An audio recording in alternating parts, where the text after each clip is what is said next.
Glad that you guys are here. Some of you in the house. It was a cold morning this morning. I got in my truck. It was registering 18 degrees, at least in my truck. My truck might have been colder than that. It took forever for the ice to melt. But it was a chilly morning. Some of you resting at home and enjoying this online later, wherever you are, though. We're just glad that you're here with us, that you're joining with us. What you need to know, though, is that we are in part 4 of a series. So we've kind of been tracking for the last few weeks. But we're in a series about talking about something pretty simple, but it's also very necessary. And it's just the simple idea of needing to grow. The challenge each week has been to grow, to continue growing, to always look for opportunities to be growing in every area of our lives when it comes to our money and our finances and our relationships with other people and in our career and our personality, even in our relationships with God, in our faith. To be growing, the important, not just the simplicity of this, of, hey, we need to grow, but the importance, the necessity of this. And here's why we say it this way, and we've talked about this each week. Because if you're not growing intentionally, then you're drifting towards complacency. That's the way we've talked about it each week. And complacency, the reason that's a problem is because it's dangerous. Because complacency is sort of the mindset that's like, well, I'm kind of looking around and I think I'm good. I compare myself, I look around at what other people do and where other people are in their lives and all different areas and the way they spend money and the way they are in their marriage and the way they handle people. And I just think I'm good and I'm kind of tired anyway, tired of trying. I mean, I've been through seasons like this. I remember I would get through seasons and it was like, I'm just tired of listening to yet another leadership podcast or reading yet another book because I feel overwhelmed already and can't I just kind of hang out? I'm in pretty good shape. I'm fine. And honestly, and this is the real danger, we get to a place where we start pushing people away and we just tell them, you know what? It's none of your business anyway. So just let me be. And that's dangerous because when we drift into complacency in any arena of life, in any area of our lives, we just begin to be blind to the things that are right around us, some of the dangers that are right around us. We're just ignorant of those things. We become unaware, and we don't see some of the pitfalls that are right in front of us, and we begin to think thoughts we've never thought before. We begin to do things that we just promised we would never do, relationships that we just knew we would never have. We begin to move in a direction we thought we would never go. And we've talked about several different things over the last few weeks of areas where, and ways that we need to continue growing, some tools that I feel like are helpful. But let me just start this way. I think maybe one of the most obvious obstacles to growth. I don't know what comes to your mind, but when my very first thought when I just kind of surface level thinking about this is just fear itself. Just fear of, failing, fear of not following through, fear of messing up, fear of falling down, fear of not meeting other people's expectations of us, fear of not meeting our own expectations for ourselves. Just fear. And it keeps us, and those are the kind of things that come to my mind when when I first start thinking about this. And the reason that people struggle to grow and they struggle to get better and to improve and to try new things and to set goals for themselves, it's oftentimes, isn't this true, out of fear or just a lack of confidence, a lack of willingness, and just a lack of a sense of, okay, I can do this. And I mean, that's what it tends to be for me. But the thing is, there's so much stuff out there. There's so much information. You can go to websites and you can read books and you can go to seminars and you can sign up for courses and classes. And there's all kinds of information out there on how to essentially, they all kind of are geared the same way. But it's talking about fear, and the way you overcome fear is by boosting confidence, right? I mean, that's just kind of the no-brainer. It's like, so the more confident I get in a particular area, and sometimes confidence correlates to competence. The more knowledge I have, the more I understand something, then the more I'm willing to overcome that fear. And that's a good thing. Confidence is a good thing. People need to be confident. I mean, it's a healthy, especially if you're a leader. I mean, if you run a business or you lead a team of any sort, if you see people campaigning for a political office of some sort, I mean, just that they speak and act confidently tells people that they can trust them and lead them oftentimes. Now, it doesn't mean they're competent necessarily. They might not know a thing, but they act like they do. And so people tend to, at least initially, begin to follow them. So confidence is a good thing. It's a healthy thing. I'm all for that. I mean, research even just shows that people who act and speak confidently, the more they're able to do that, the more people tend to follow them and listen to the things that they have to say. But this isn't what I want to talk about today. I just brought that up for no apparent reason. Okay, I'm just kidding. But this isn't what I want to talk about because I feel like there's so much out there. This seems so obvious. And yeah, I mean, I could talk this one to death, and we've talked about some of these things before, and it's important. Confidence is good. But here's what I think is maybe a more subtle, less obvious danger that gets in the way of our growth and our ability or our willingness to move forward. And it's actually overconfidence. Now, let me try to clarify this. By overconfidence, I don't mean, the person who's just like super cocky and arrogant and prideful. That's not the kind of overconfidence I'm talking about today. Instead, I want to mention something that I actually learned about this week. Now, we all kind of know it inherently because we've seen it in other people. We never see it in ourselves, but we see this in other people. But it's called the overconfidence effect or overconfidence bias. Has anybody ever heard this term? I mean, I think it's a relatively new, kind of phrase. Some of you are so smarter than me because you already know about this, and you're super confident, and I love that. I had to learn about this, but sure enough, there is actually research that supports this overconfidence bias. And there's a couple of professors. I thought about mentioning their names, but I'm just, they're smart guys. They don't need me to give them credit necessarily, but there were some other people that did the research and did these studies, and their findings showed that there are people tend to be blissfully, I love this term, blissfully unaware of their own incompetencies and shortcomings.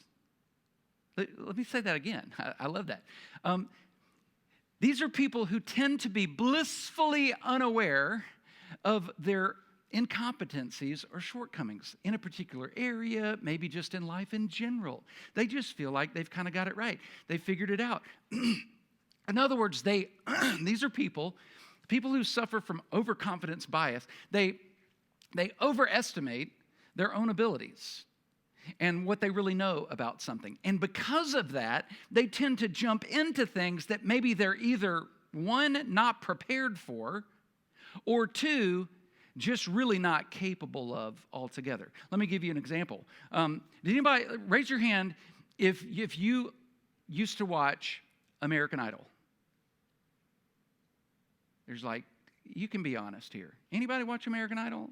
I mean, just a few of you. I mean, it's okay to participate with me. I appreciate that. Well, if you've watched, then you probably know where I'm going. I mean, these were the people who would actually make their way to audition for American Idol, which is a singing competition, even though they couldn't carry a tune in a bucket. I'm not kidding. These were the people, and the judges, literally they would get 3 syllables out, and the judges were like, sorry, I'm sorry, but this is not for you. You're not making it through to the next round. And what was so interesting is these people, I mean, they would intentionally find these people and put them on the show because they were so devastated. And they would just react, and it was just overwhelming, and there were tears, and there was anger, and they would point fingers, and it's like, you judges, you don't know what you're talking about, you're ridiculous. And they would run out, and they're, cussing and just carrying on. And you and I were sitting at home on our couch, and we look over at our wife, and it's like, is this guy for real right now? I mean, how does he not know? Have you ever wondered that? I mean, the thing is, Pastor Leroy, he knows. Now, I can pick on him because he's not here, but he usually sits right behind me.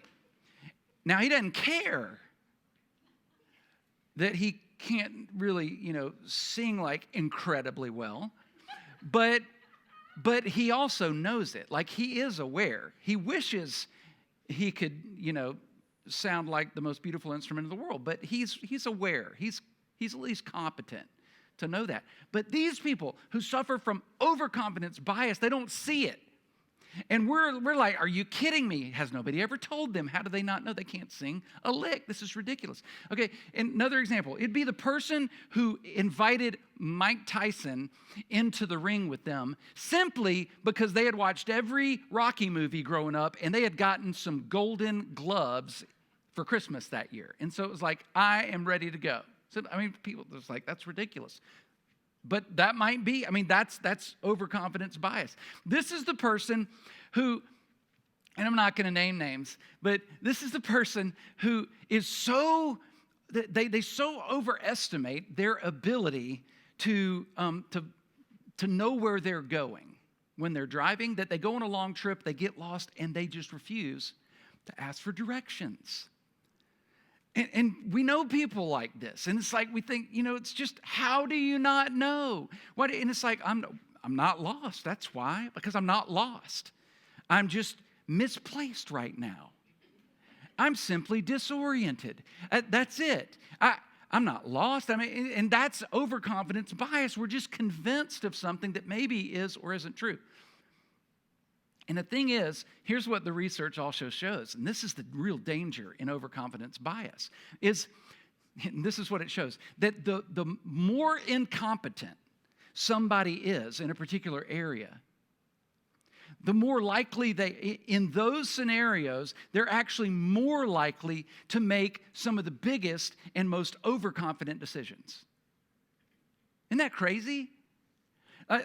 They just so grossly overestimate. They don't know anything about this subject, but the way that they compensate for that is by jumping all in and acting super confident. And they make some of the worst decisions possible. So that's somebody who, suffers from this, but they really just don't have the competence or the skill set. But then what about the people that do? And of course, that's all of us. The people that really do kind of know what they're doing, and they do have the confidence, they've got the knowledge, they've got the know-how, they're an expert in whatever area in that field, and so they just know. They know how to read markets, they know how to, manage budgets, they know how to run a business, they know how to drive a car, and, they've got an internal GPS that's clicking, and, they know. These are you and me people, right? What about them? Well, here's what overconfidence bias does in that scenario is they just lack preparation because they're so overconfident and they overestimate their own preparedness, and so they slack off. This is what leads to complacency. They begin to drift in a different direction, and now they're not ready. And the results tend to be the same. They tend to not go their way. This is the proverbial tortoise and the hare story. Okay, the hare clearly has the ability to win the race. It's just like a no-brainer. And he knows that. And so he doesn't prepare. He doesn't do what it takes. He doesn't spend the time. He slacks off a little bit. He doesn't try real hard. And he ends up in the end losing the race. Now, here's the thing. That's all well and good, in a cute little story like that. But what about in our lives? In our lives, you see, what we don't recognize is that we risk a whole lot more by not being aware of this than just losing a race.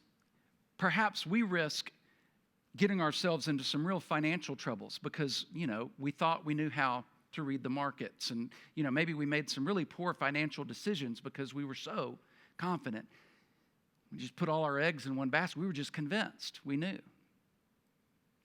Maybe the risk is in terms of your relationships with people. Maybe it's people that trust you. You risk losing the trust of the people who are around you, that look up to you, that follow you, who you lead. But maybe you've risked losing their trust because you've just not been able to follow through on some of the promises that you've made. It was too grandiose. You promised too much and you couldn't produce. Or maybe you're actually risking your relationships with your kids or with your spouse because, you just thought you could handle more than you can handle. You bit off more than you can really chew, and now you're mismanaging your time and your schedule, and you're at risk of losing those relationships. We just tend to overestimate in the areas where we actually are least competent. or in the areas where we have overestimated the amount of competence or the amount of preparedness that we need.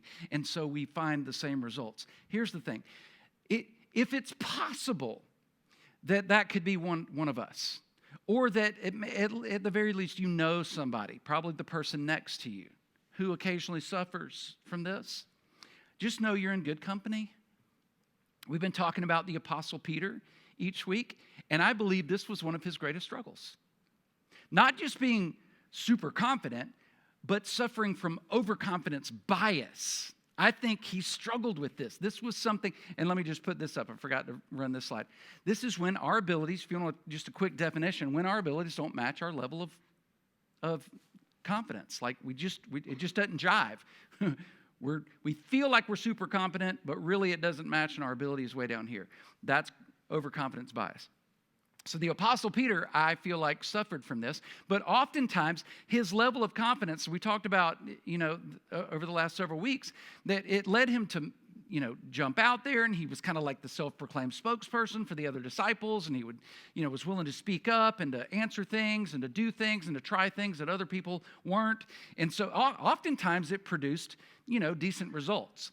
Mark chapter 8 is a bit of a transition in Mark's gospel, because this really shows the point in Jesus' ministry when he begins to really make it clear that he is the Messiah. Okay, so up to this point, it's kind of been a point of question. Is this really him? It's been a developing, kind of plot.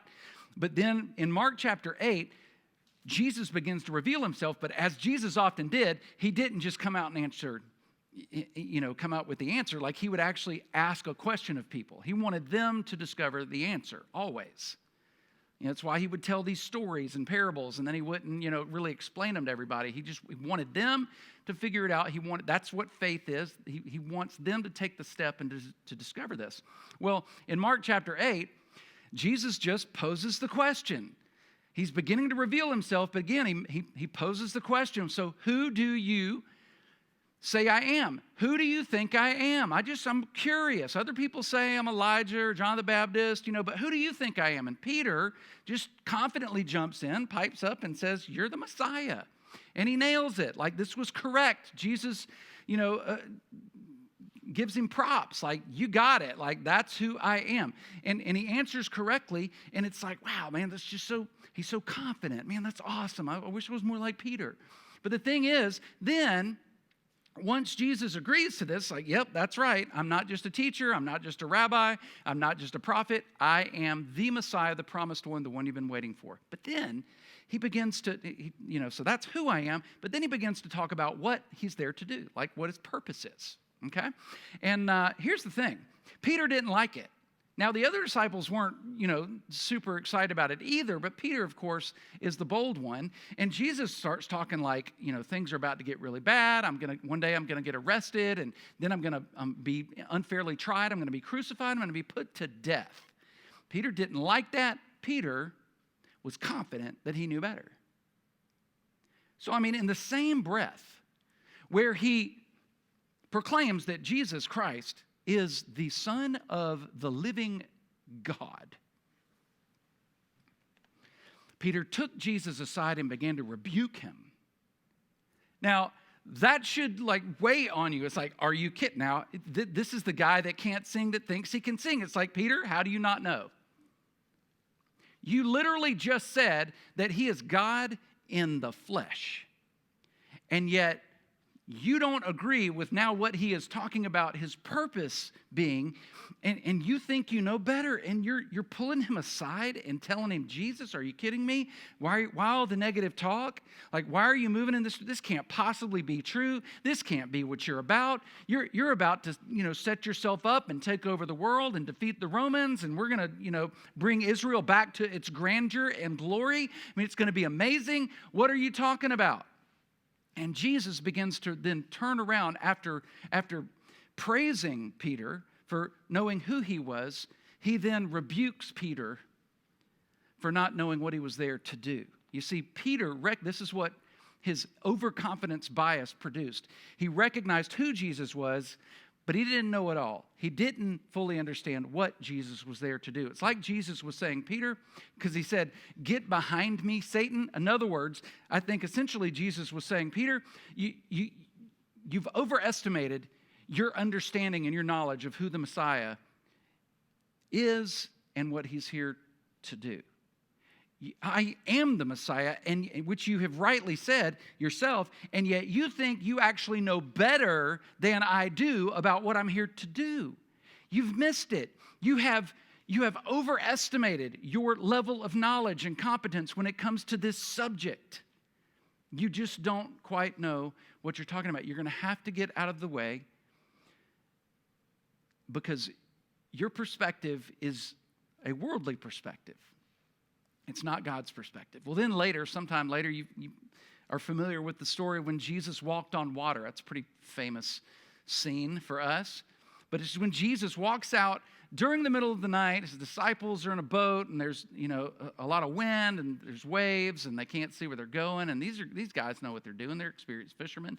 And yet Jesus comes and walks on the water to them, and they're not. He says, it's me. Don't worry. Don't be afraid. And Peter has the audacity to look out and say, if you're Jesus, if you are who you say you are, then tell me to come walk to you. I mean, can you imagine? You talk about a little bit of overconfidence. I mean, because I think essentially what Peter was saying, it's like, I should know how to do this. I should be able to do this. I mean, Jesus is doing it, and he's my rabbi, and I'm his disciple. Therefore, I'm supposed to do what he models for us to do. So therefore, I think if he can do this, that means, that maybe I can do this too. I mean, after all, think about this. Peter was an expert fisherman.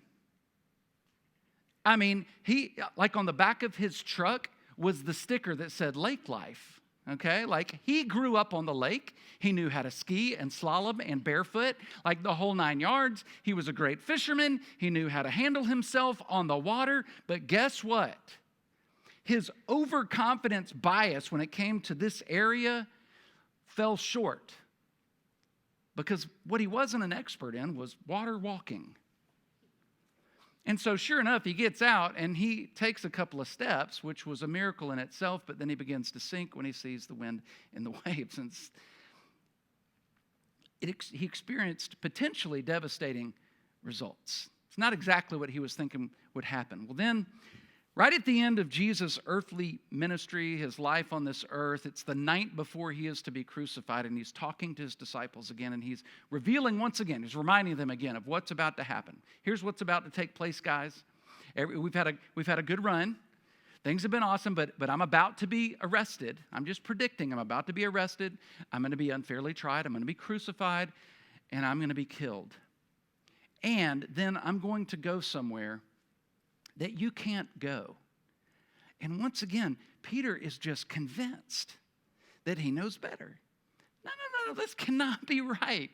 Lord, hold on a minute. What do you mean we can't go? Listen to what Peter says. Again, Lord, why can't I follow you now? I mean, I would lay down my life for you. In other words, I think in my terms, it's like, Lord, why can't I follow you now? I am capable of doing what you're about to do. I can go with you. So why can't I just go with you now? What's the whole waiting thing for? If you're going to go somewhere, the whole point of this whole fellowship thing has been for me to follow you. And so why can't I follow you now? I just want to do what we've always done. I've always been with you. I've done everything you've asked me to do. I can do this. I can handle this. Come on. I'm to the point now where I so believe in you, Jesus. He was so overestimating his faith ability in this moment that he thought, I'm ready, like right now, to lay my life down for you.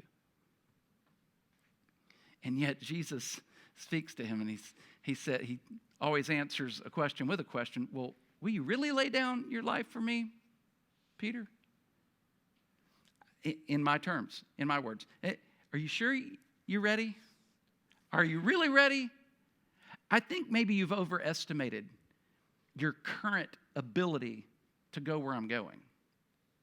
You feel like you've got it together. You feel like you've got the right amount of faith, the right amount of understanding, but I'm just telling you, I think I know better.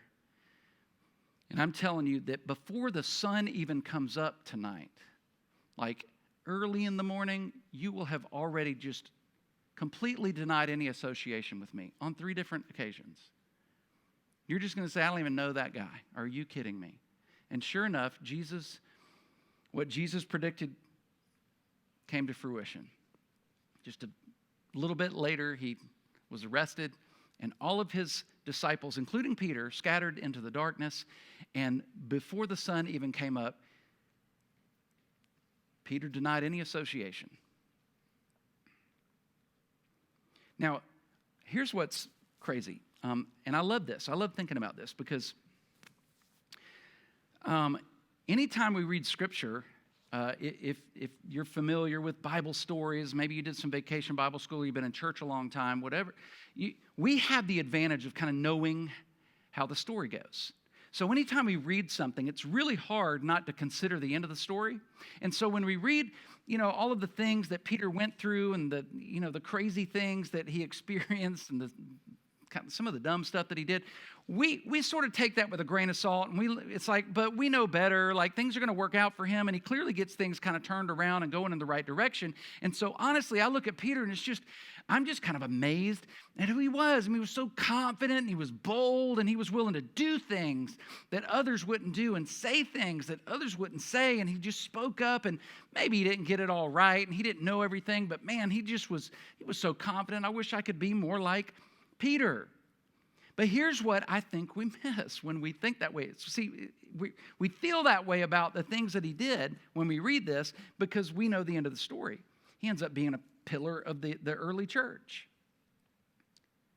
But in this moment, what if we didn't know the end of the story and we were just reading about what Peter was doing now? I think we would look at that and go, oh my goodness, he is, in this moment, he is at risk of writing himself out of the story. I mean, in this moment like this, there's potential for Peter to not even show up in Scripture because he could have disappeared from the story. I mean, just imagine, had he left that night and never turned around and come back?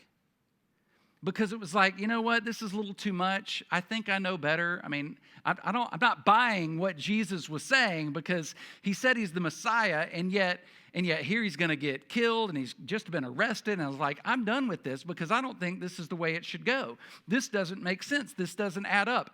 I'm so confident, and he potentially overestimating his own understanding of who the Messiah was and what the Messiah should be doing. He could have just walked away altogether. Now, clearly he didn't, and so we're talking about Peter today. But there was potential for him to write himself right on out of the story, and we would never have heard the name Peter, at least not in a good sense. And that's what I don't want to happen to you and me. And so there's a reason. There's a couple of things that happened here that caused that led to this for Peter. So essentially, though, this is what overconfidence bias looked like for Peter. He mistakenly, unknowingly, ignorantly, however you want to say it, overestimated his own ability, his own understanding, and his own competence when it came to what the Messiah was there to do. He just overestimated it all over and over again. There are a couple of reasons for this that I think are so important for us to consider today. And I think we could probably mention a lot of things, but I think this is the most significant. This is the one that we struggle with the most, you and I, that Peter was struggling with as well. First, it's just a lack of self-awareness. This is what ultimately leads to overconfidence bias. It's just those who are extremely not self-aware. Here's what's interesting about not being self-aware. A lack of self-awareness cannot see itself in the mirror. Nobody in here thinks, you know what, I'm not very self-aware. Matter of fact, research shows, you ready for this, that only 10 to 15% of the population are actually truly self-aware individuals. 10 to 15%. On the other hand, the vast majority of the population believe that they are self-aware. But the research doesn't show that. But most people would say they are. Yeah, I know. I know myself. I understand myself. I know why I do what I do, why I behave the way I behave. I got that. That's just me, and you just got to deal with it. I'm me, Like, I know I'm not perfect. I mean, that is, it's overconfidence bias. It's just a lack, I think at its root, it's a lack of self-awareness. We just don't know. We're not able. In other words, it actually requires competence to notice your incompetence. And yet there's incompetence, and so we often don't see it in ourselves. Matter of fact, some of the most competent people, the most knowledgeable, the most skilled people are actually those who underestimate their abilities. That's what you see oftentimes. Those are the people who are actually trying to grow and want to get better, improve, and yet they're already right up here. But those who are incompetent, they overcompensate by being overconfident. And it produces some devastating results. And then it's not just a lack of self-awareness, but it's also, I think, misdirected or misguided, misplaced confidence. So notice when you read through this, it's not just his overconfidence in who Jesus is or in what Jesus could do or what Jesus knows. It's his overconfidence. He's overestimating his own ability. He's overestimating his own knowledge, his own competence, his own potential. And when you overestimate, see, his confidence was in who he was, who he thought he was, his own strength, his own power, his own understanding. When Jesus was really wanting him to lean into him. That's why he would ask those questions. I don't want you to think that you know it all. I don't want you to think that you've got it figured out. I don't want you to overestimate your own understanding. I want you to lean into me. I want you to trust me. Now, here's the thing. When it comes to you and me, I think it's real easy for us to read through this and think, I can relate a little bit to Peter.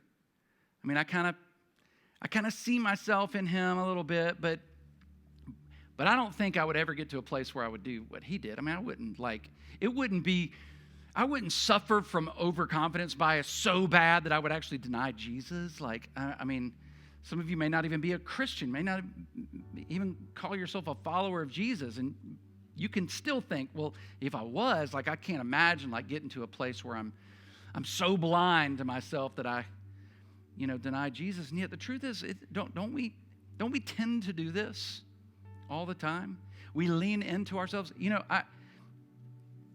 I think it's extremely not just possible, but probable that there are a lot of us, and I include myself in this, there are a lot of us in here who are struggling to grow, struggling to improve, struggling to get better. We feel stuck. We feel like we don't, we're just not going anywhere. We're kind of stagnant in life. We're not getting better. We're not improving. And we also kind of are okay with it. We're maybe a little complacent.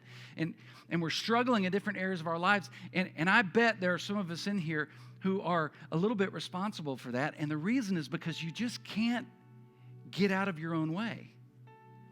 You're having trouble getting over yourself. I'm being real blunt here because I fall into this category oftentimes. I've been there. I know exactly what this feels like. And probably there's some areas in my life right now that I just can't see in the mirror. But we have trouble seeing this. And it's because we're blissfully unaware. We blissfully overestimate our own level of faith, our own ability to handle things, our own competence, our own skill set.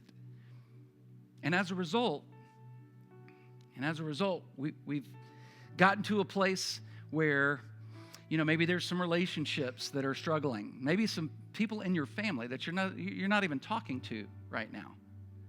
You just can't even have a conversation with them because it just didn't go in well because you're so convinced that you're right and they're wrong, or that you parent right and they don't know how to parent, or your kids are a little bit more well-behaved than their kids, or the way that you handle money is better than the way they handle money, and you know better, and so you're just not on speaking terms anymore. But you're right. You're right. And so until they figure that out, you're just not talking. Or maybe there's a relationship with a child or, a spouse, and there's tension. There's tension there. I mean, it could be somebody, not even in your family, but there may be people in our congregation who you just would rather kind of avoid because there's been some tension, and you're right and they're wrong, and some things have gotten said, and a couple of heated conversations and misunderstandings, and whatever it is. Could it be that maybe we are somewhat responsible? And I know if it's hard to see, especially if we don't see this in the mirror. If we are blissfully unaware and if we overestimate ourselves, then it's hard to see. But is it possible that maybe there's some responsibility on our part? Now, here's the thing.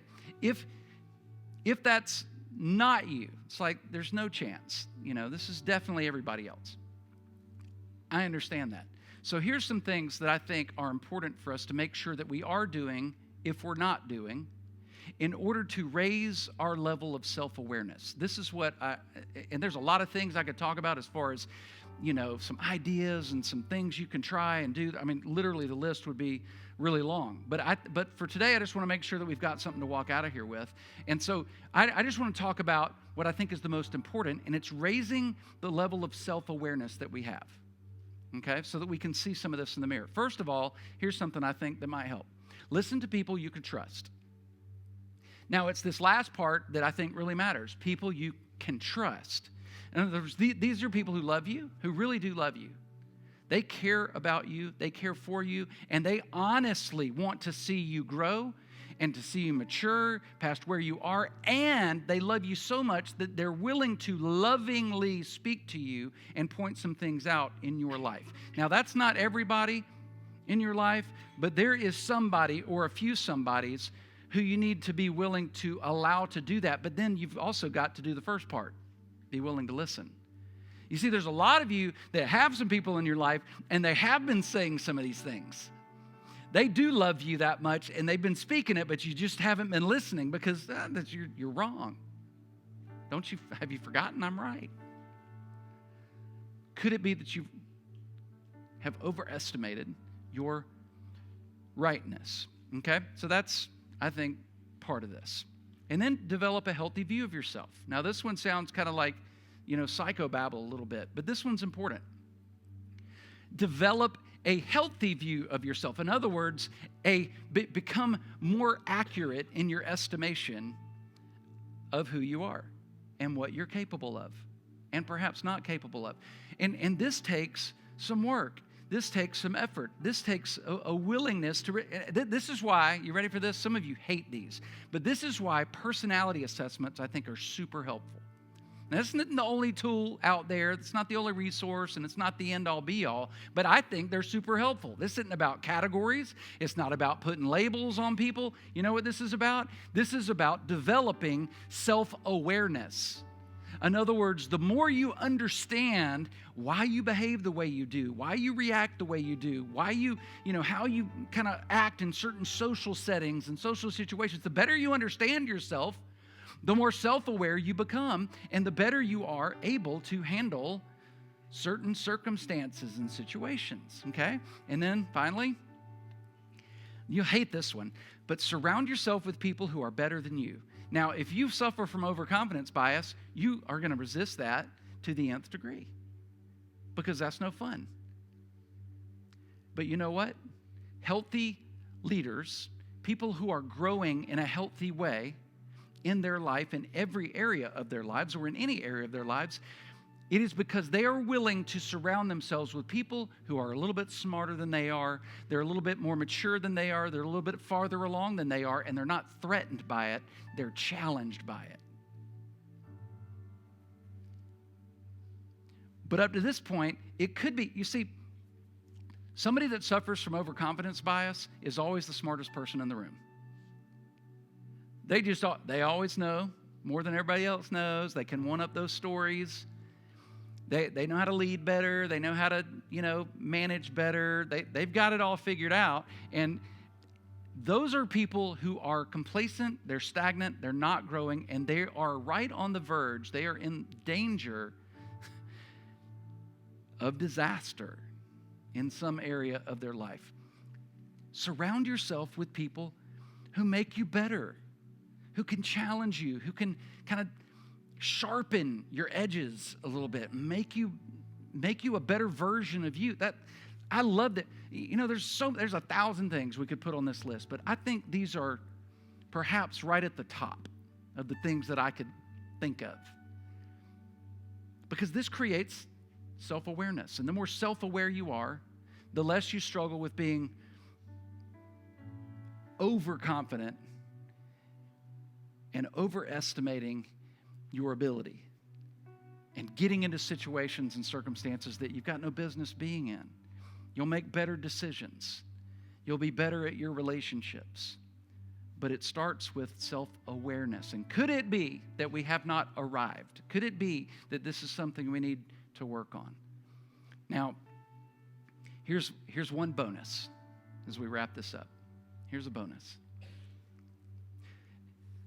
I don't care how long this list is or how many of these things you actually follow through with and accomplish and work on. And here's the thing.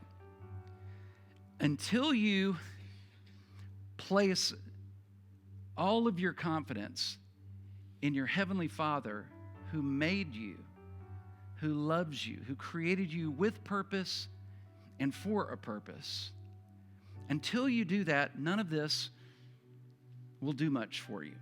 It'll there's some benefit. I mean, if you're not a Christian, like, you can walk with this and do something with it. This doesn't require being a Christian to do these things. Yeah, there can be help here.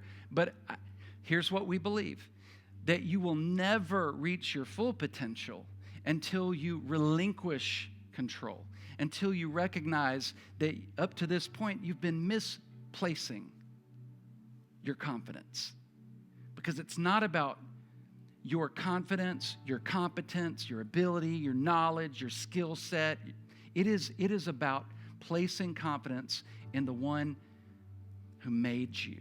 Because even the best of the best, we have a ceiling. We have limitations. We reach our limit. We reach our point of, where things start to turn out bad. We fail ourselves. We fall flat. We mess up. That is human nature. But the God who made you is forever faithful. And He wants to walk with you. Matter of fact, He loves you more than you love yourself. He wants better things for you than you want for yourself. But it begins by placing your trust and your confidence in Him. Would you bow your heads with me? And I want to give you an opportunity to... I want to speak to two different people in here. First of all, it's those who have already placed their faith in Jesus, but maybe you've grown a little stagnant, a little complacent in your walk. And honestly, up to this point, you've been kind of thinking, you know what? I'm good. I'm better off than they are, And so I think I'm okay. Maybe it's time. Maybe you've been placing a little bit too much confidence in where you currently are, and you're not growing in a relationship with Him. But then maybe you've never done that. You've never made that decision. And you recognize today that the God of the universe loves you and wants that for you. And I want to invite you to do that today. You can pray something like this: Heavenly Father, I'm relinquishing control. I recognize that I will fail on my own. And I don't need to place my full confidence in myself, but in who You are, in who You created me to be. I know I'm a sinner. I know I need a Savior. I believe His name is Jesus. And so I give You my life. I give You everything that I have. Would You walk with me? Guide my steps. In Jesus' name. God, I thank You so much for any kind of decision that was made today. Any step in Your direction is an incredible step, and we want to celebrate that. But God, I pray that more than anything, that we wouldn't just hear these things today as you're speaking to us, that we're thankful for wisdom and understanding. But God, ultimately, we need the courage and the boldness to apply this stuff to our lives, to do something, to actually get up and move in your direction. God, would you give us the courage to do that for you, for your glory, in Jesus' name, amen.